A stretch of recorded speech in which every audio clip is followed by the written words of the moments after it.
Hello बच्चों, let's understand the question first. Question कहता है ए 750 hertz 20 volt RMS source is connected to a resistance of 100 ohm, an inductance of 0.1803 Henry and a capacitance of 10 microfarad all in series.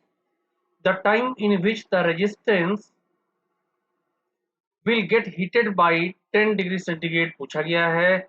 हमको उसकी heat capacity दे रखी है 2 joule पर degree centigrade. assume no loss of heat to the surroundings is close to। देखो, जैसे हम जानते हैं कि जो रेजिस्टेंस 10 डिग्री से हीट करेगा तो वहां पर जो एनर्जी यूज होगी H, वो हमारी इक्वल होगी I square R into T के टाइम के। यहां पर अगर हम देखें जो हीट करने में एनर्जी का इस्तेमाल होगा H, उसको हम लोग MS डेल्टा टी भी लिख सकते हैं। ये आई स्क्वायर आर टी के इक्वल होगी।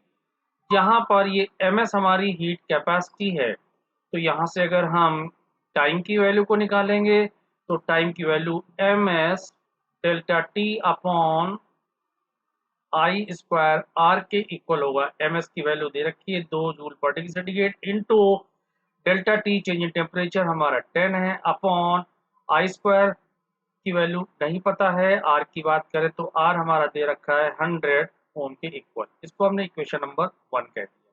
नाउ अब हमें यहाँ पर आई की वैल्यू को कैलकुलेट करना है, तो अगर हम यहाँ पर आई की वैल्यू को कैलकुलेट करेंगे तो ये वैल्यू हमारी v अपॉन जेड के इक्वल होगा।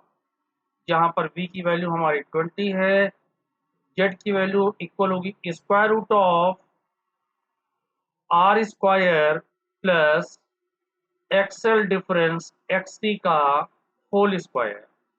यहाँ पर आर की जो वैल्यू है वो क्वेश्चन में गिवन है 100 ओम। अगर हम एक्सएल की वैल्यू को कैलकुलेट करेंगे तो ओमेगा एल से 2 पाई एफ एल के इक्वल होगा 2 इंटू 3.14 इंटू फ्रिक्वेंसी दे रखी है 750 हर्ट्ज इंटू एल की वैल्यू गिवन है 0.1803 हेनरी। ऐसे ही अब जब हम एक्स सी निकालेंगे तो ये 1 अपॉन ओमेगा सी के इक्वल होगा 1 अपॉन 2 पाई एफ सी के इक्वल होगा, तो ये हो जाएगा 1 upon 2 into 3.14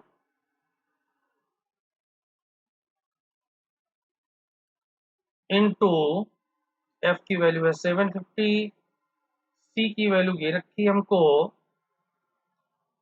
10 micro farad, 10 × -6 farad हो जाएगा। ये वैल्यू हमने ओम में कैलकुलेट कर ली। तो जब हम आर की वैल्यू एक्सएल एक्स पुट करेंगे तो इससे हमारा करंट आई निकल आएगा। जब इस आई की वैल्यू को हम लोग इक्वेशन नंबर 1 में पुट करेंगे और सॉल्व करेंगे तो टाइम की जो अप्रोक्सीमेटली वैल्यू आएगी वो हमारी 348 सेकंड के इक्वल आएगी। यही हमारा आंसर है, जिसका करेक्ट ऑप्शन है option number 1। Hope you understood it well.